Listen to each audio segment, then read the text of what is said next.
censura, ela tradicionalmente a gente pensa muito ligado ao papel do Estado através dos seus instrumentos tradicionais de repressão, de controle, de coerção social,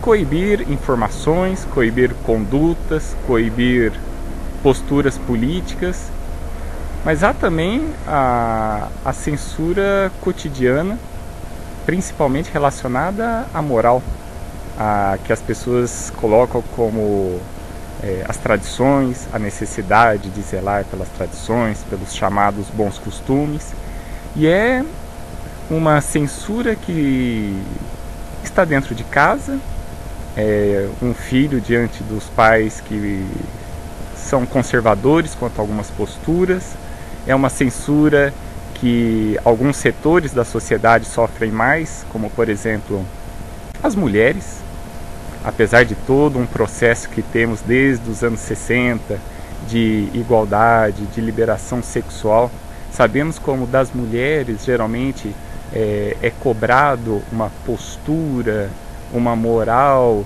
que deveria ser diferente.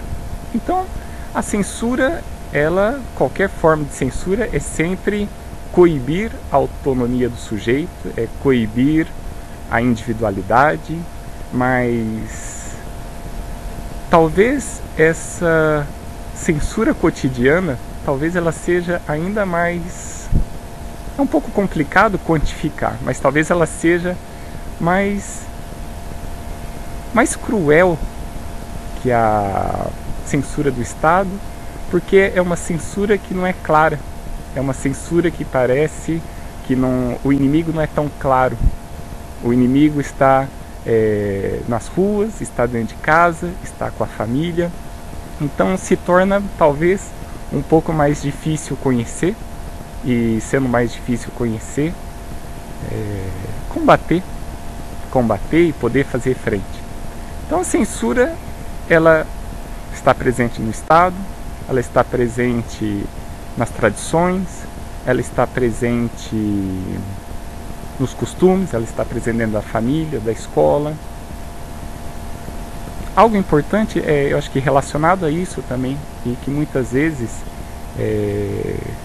é mal interpretado, o quanto as tradições são conservadoras em muitos aspectos.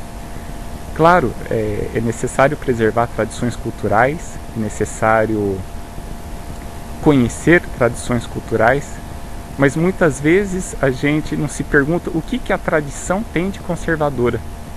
O que em nome da tradição a gente impede que os sujeitos optem por mudanças, façam escolhas que muitas vezes não necessariamente estão ligadas à sua tradição cultural, à trajetória do seu grupo.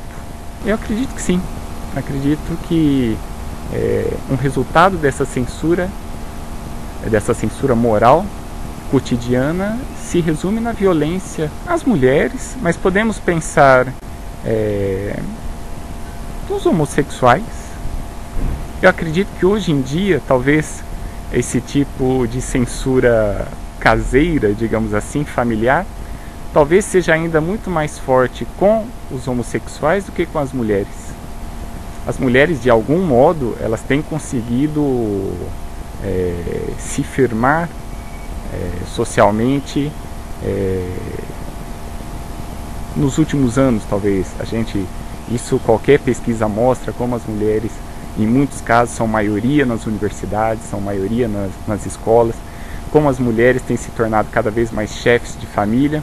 Então, apesar de com as mulheres ainda existir esse peso moral muito forte, hoje, talvez, pensando um pouco melhor, isso talvez esteja mais forte ainda, contra os homossexuais. E daí eu volto ao que você colocou, e a gente conhece os casos de agressão às mulheres, o caso de agressão aos homossexuais, agressões físicas, casos de assassinato, talvez estejam relacionados a isso. E quando alguns setores da sociedade se deparam com mulheres que batem firme em seus posicionamentos, que se recusam a aceitar determinadas tradições, determinados costumes, ou os homossexuais, e a resposta que alguns setores dão é a violência.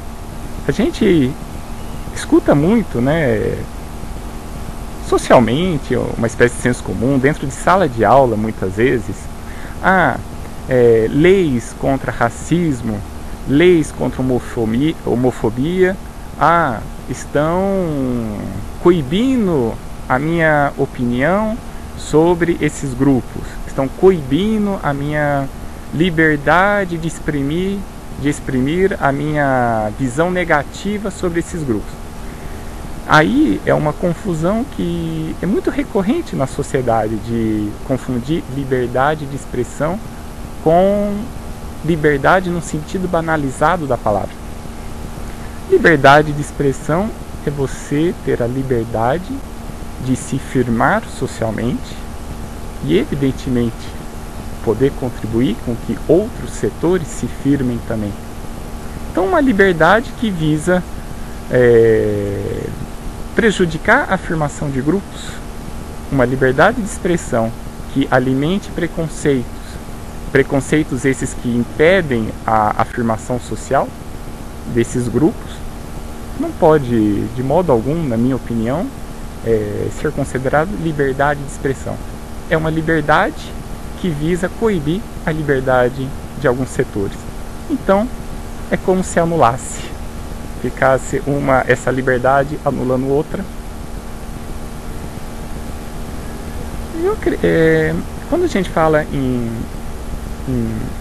liberdade de expressão, eu acho que algo que a gente tem que lembrar, que sem liberdade de expressão, e aí eu falo como um historiador, não há história.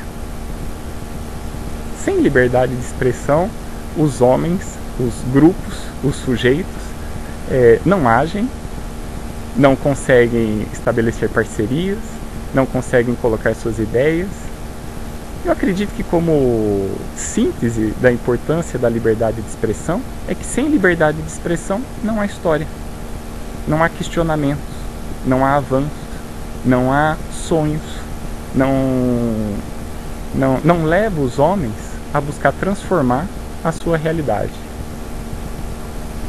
Foi ótimo. Tá bom, vou acreditar então. Foi mesmo, eu fiquei meio, não sei, acho que fiquei